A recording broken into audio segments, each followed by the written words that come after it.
Oui, l'objectif, c'est de vous faire un petit retour d'expérience sur les chantiers tests qu'on a pu réaliser en sous-section 4. J'essaye de passer à la slide suivante. Voilà. Juste une petite présentation de notre société, Amiante & Co. Donc, on apporte de la solution globale pour la sous-section 4. Nous sommes une jeune société qui existe depuis 2015 avec une exploitation réelle depuis 2017. Donc, on a 3 ans et demi aujourd'hui d'exploitation réelle d'activité.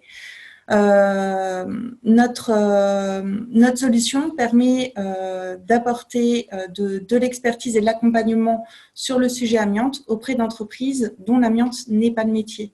Voilà. On fait partie d'un groupe, par contre, qui traite les polluants du bâtiment depuis 1996. On fait partie du même groupe que Vic France.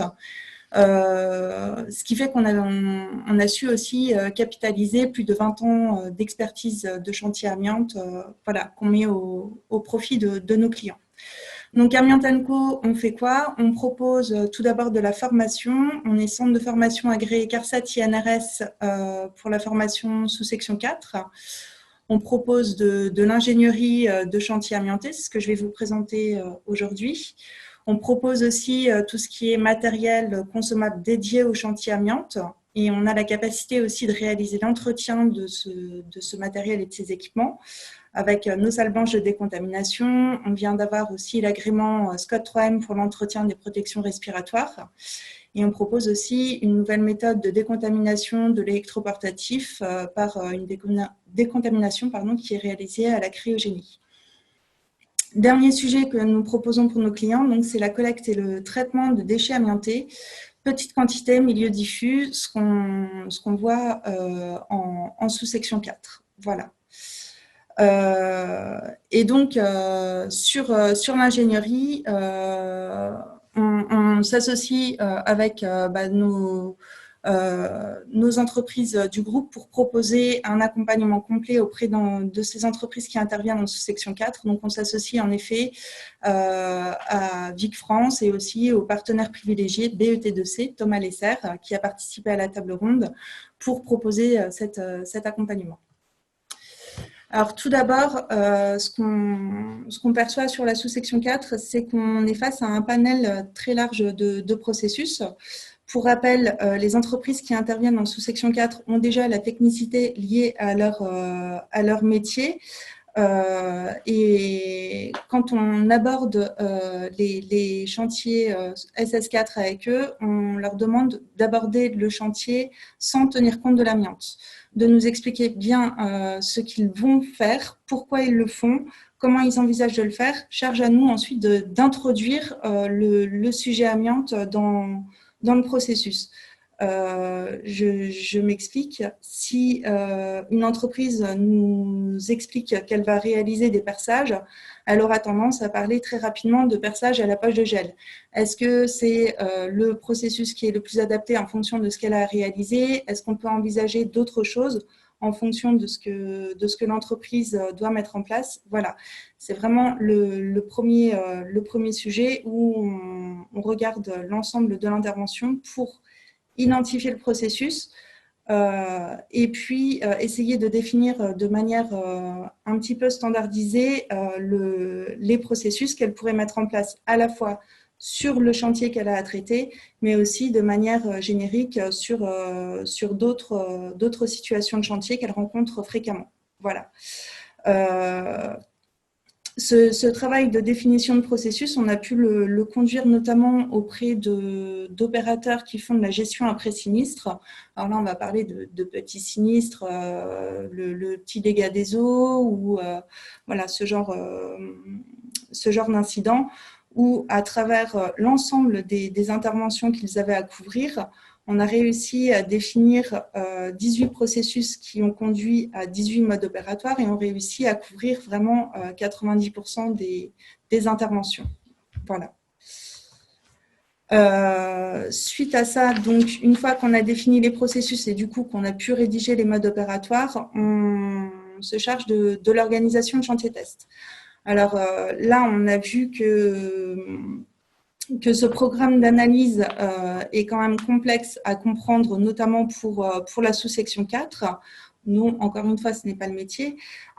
L'objectif pour ce chantier test, c'est, hormis les processus qui sont validés par la campagne Carto et donc qui ne nécessitent pas forcément ce chantier test lors de la première mise en œuvre, on est vraiment face à la première intervention de l'entreprise sur son processus. Les encadrants ont pu voir à travers leur formation ce qu'était qu'un chantier test. Le décliner de manière opérationnelle n'est pas forcément aisé pour eux. Et puis, nous sommes face à des opérateurs qui ont été formés sous section 4, parfois avec un petit peu de décalage dans le temps, et qui vont être confrontés à leur premier chantier réel sous section 4. Donc là, l'objectif qu'on propose auprès de nos clients, c'est vraiment de prendre en main cette organisation, de revoir avec les opérateurs la procédure habillage, l'organisation du chantier test, comment ça se décline de manière très opérationnelle. Voilà. On l'a vu aussi sur le chantier test. Donc, l'objectif est de valider, bien sûr, le niveau d'empoussièrement qui a été estimé lors de l'écriture du mode opératoire.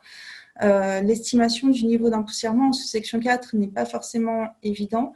On a la base Carto-Amiante qui a permis de valider 11 situations de chantier. La base de données FEDEN aussi qui permet d'identifier encore certains niveaux d'empoussièrement. La base de données Scolamiante, mais qui fait état surtout de retour d'expérience de sous-section 3. Sortie de là, on peut être un petit peu en difficulté pour estimer un niveau d'empoussièrement en sous-section 4. Donc, c'est là-dessus aussi qu'on permet de pouvoir capitaliser nos 20 années d'expérience de chantier pour accompagner l'employeur dans l'estimation du niveau d'empoussièrement associé à son processus. Voilà. Aujourd'hui, chez Amiante & Co, on a une soixantaine de processus qui ont été testés par plus de 120 chantiers tests. Ça nous constitue quand même une base de données aujourd'hui assez intéressante. À cela s'ajoutent toutes les données capitalisées au sein du groupe qui nous permettent du coup de pouvoir affiner ce niveau d'empoussièrement. On parle pour la majorité de nos clients en sous-section 4 souhaitent intervenir avec de très très faibles niveaux d'empoussièrement, niveau 1 d'empoussièrement, voire inférieur au code de la santé publique, inférieur à 5 fibres par litre. C'est ce qu'on peut voir sur une majorité de processus qu'on met en œuvre avec eux.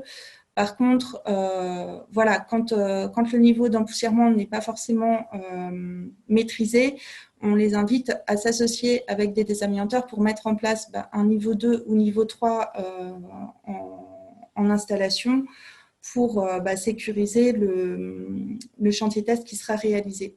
C'est ce qu'on a pu faire notamment sur une intervention de nettoyage de chemin de câble qui avait été pollué, où l'entreprise intervenante, on était dans l'incapacité de garantir qu'elle conserverait un niveau 1. On a fait une installation de niveau 2 avec nos désamianteurs pour permettre à cette entreprise de réaliser son chantier test.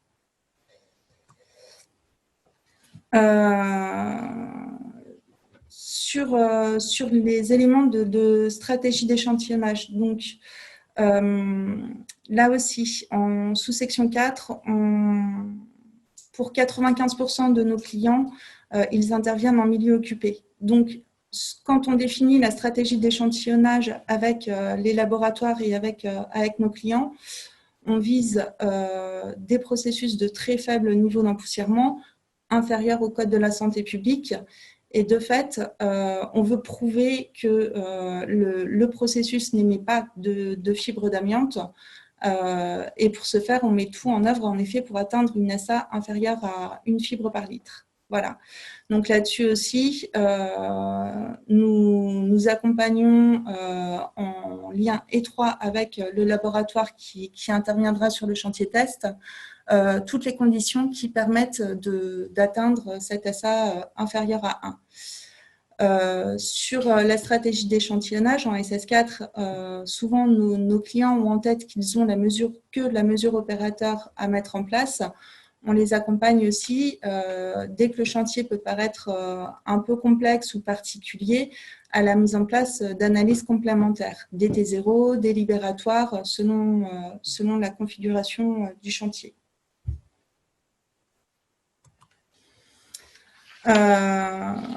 Suite à cela, donc, nous accompagnons nos clients sur l'analyse des résultats. La lecture de ces résultats peut être de la même façon complexe pour quelqu'un qui n'est pas du métier de l'amiante.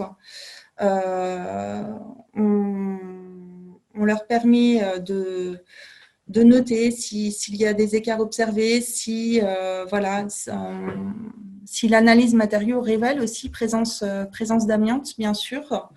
Et puis, on accompagne les clients sur la mise à jour, l'évolution de leur mode opératoire. Voilà. Petite précision sur les MPC applicables en sous-section 4.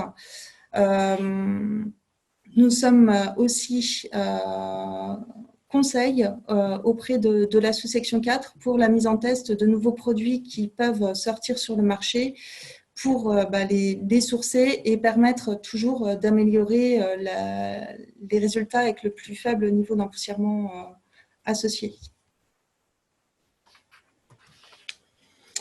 Voilà, alors quelques petits retours. Pardon ? Quelques petits retours d'expérience sur des chantiers que nous avons pu accompagner. On peut parler déjà d'opérations de réhabilitation où là, on se porte sur de gros chantiers qui durent dans le temps avec une entreprise générale qui intervient et des sous-traitants. On permet d'aider déjà à la compréhension de tous les diagnostics amiantes qui sont mis en place. Ici, j'ai mis en exemple une réhabilitation de 446 logements, donc il y a tout autant de diagnostics amiantes à analyser, plus les parties communes. Ça fait quand même un sacré paquet de papier. On oriente aussi les clients sur la lecture, la compréhension de ces diagnostics. On les invite parfois à faire des analyses complémentaires quand il y a besoin. Et puis, on les accompagne de manière globale sur l'organisation du chantier. Les questions souvent qui nous sont posées, c'est la question des responsabilités entre l'entreprise générale qui organise les travaux, les sous-traitants qui mettent en œuvre ces travaux, et ce sont souvent ces sous-traitants qui vont réaliser les interventions en sous-section 4. Pour autant, l'entreprise générale doit bien comprendre et doit savoir expertiser les modes opératoires qui sont présentés par les sous-traitants pour permettre de réaliser l'opération dans les meilleures conditions, d'autant plus que l'intervention se réalise en milieu occupé. Sur un autre sujet, ça va être les entreprises qui interviennent en maintenance dans le bâtiment, où là, on a un technicien qui va intervenir sur 3-4 bâtiments par jour et va devoir réaliser des petites interventions, parfois sur des matériaux amiantés. Ici, on regarde en effet quelles sont les interventions courantes qu'il a à réaliser. On source les différentes solutions qui existent en fonction des contraintes apportées par le chantier. L'opérateur va avoir son petit utilitaire, va aller sur un bâtiment réaliser 3 perçages. Dans ce cas de figure, le perçage au gel peut être la bonne solution. Il existe plusieurs solutions de perçage au gel. Quelle est la plus adaptée en fonction du chantier et selon les contraintes données par le technicien. Dernier petit retour d'expérience, les centrales nucléaires. Alors là, on est face à des chantiers qui sont contraints dans le temps, puisque souvent les intervenants interviennent lors d'arrêts de tranche. Intégrer les analyses dans ces arrêts de tranche, ça nécessite de pouvoir bien prendre en compte le planning de l'intervenant et de pouvoir positionner, voire réadapter si besoin le planning avec les analyses qu'il y a à réaliser. Nous accompagnons aussi nos clients sur ce type de sujet, donc centrale nucléaire ou même industrie, à bien sourcer le matériel qu'ils sont amenés à utiliser sur ce type d'installation pour obtenir les meilleurs résultats possibles sur leurs interventions. Voilà. Vous trouvez ici nos coordonnées pour nous contacter. Voilà, merci Julie pour cette présentation. Je vais L'exercice n'est pas facile, hein, en effet. Je maintiens. Ah ben, là, Seul face à un ordinateur. Vous étiez, mais il y avait du monde derrière. Après, au bout, il y avait, vous avez parlé de Free, hein. Il y avait un câble qui nous reliait jusqu'à vous. C'était la fibre. Donc, il y a plusieurs questions pour vous. Alors, il y avait une question que celle-là, c'était moi qui vous la pose. Hein, enfin, j'avais envie de vous la poser. C'est aujourd'hui, vous avez défini un nombre de processus. On voit que vous avez plusieurs sources pour ces processus. Oui. On peut dire qu'aujourd'hui, vous avez combien de processus en stock, entre guillemets, si on peut utiliser ce mot-là, parce que je sais pas, Carto, il y en a une centaine peut-être sur Carto. Alors, sur Carto, il y a 11 situations, en effet, qui ont été validées aujourd'hui, 11 situations de chantier, parce que il leur faut 10 résultats qui ont été validés avec des prélèvements matériaux qui prouvent qu'il y a de l'amiante pour pouvoir rendre public ces résultats. Donc, la démarche est très, très longue. Nous, aujourd'hui, chez Amiante & Co, en effet, on a 60 processus qui ont été validés, mais par 120 chantiers tests. Donc, on n'a pas voilà. On n'est pas sur la même dimension que Carto. Hein. Ouais. Mais si on additionne Carto, vous, Feden, Skol Amiante, on arrive à combien de processus en tout aujourd'hui qui sont à la disposition des entreprises c'est quoi, c'est une centaine? C'est quoi oui, un peu moins, ouais, je pense, aujourd'hui. Parce qu'on en a certains qui se rejoignent. Est-ce que le Covid a modifié les processus? Non. Non, le Covid, aujourd'hui, alors d'autant plus quand on intervient en milieu occupé, a impliqué un certain nombre de procédures lorsqu'on va chez le locataire. Sur la mise en place de processus, non, parce que de toute façon, quand on intervient en amiante, on ne peut pas forcément, on ne peut pas intervenir en coactivité. Donc le locataire est toujours invité à aller boire le café chez la voisine s'il peut. Mais voilà, ça a un impact bien sûr très très lourd sur l'organisation quotidienne des chantiers, mais pas sur le sujet amiante. Pas sur le processus en lui-même. Voilà. Il y a une question d'Hervé qui nous demande, faites-vous un environnemental statique, objectif M, sur 4 heures avant, pendant, après la métop dans le cadre du SS4? À minima, on fait une environnementale, voire plusieurs environnementales statiques sur 4 heures pendant la métop. Je m'explique. Encore une fois, on intervient en milieu occupé, on vise une mesure sur opérateur qui est inférieure au code de la santé publique.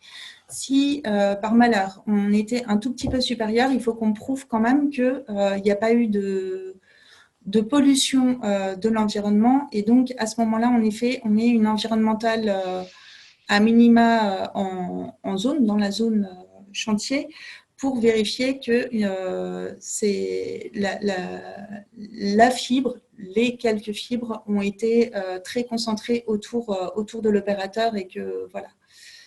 Mais après, ça, c'est ce qui est mis en place de manière systématique.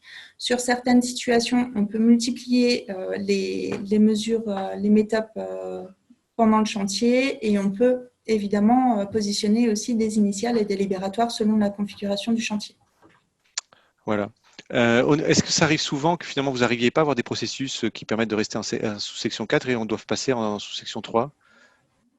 Alors ça aussi, c'est une grosse question. On est interrogé quasi quotidiennement par nos clients sur des processus. Et là-dessus, on s'associe à notre groupe, aux compétences capitalisées au sein de notre groupe, pour soit confirmer que l'intervention peut relever de la sous-section 4, soit relève de la sous-section 3. Ouais. Alors, oui. Mais c'est pas le résultat de la mesure d'empoussièrement qui fait qu'on est en SS4 ou SS3. C'est vraiment la lecture du logigramme et l'organisation qui permet de pouvoir positionner ça. Oui, je voyais Thomas qui levait la main, Thomas Lesser, mais il est derrière aussi de l'autre côté, si j'ai bien compris. Oui. Voilà. Donc la réponse, on l'a eue. Voilà, je crois que Julie, merci pour ces précisions.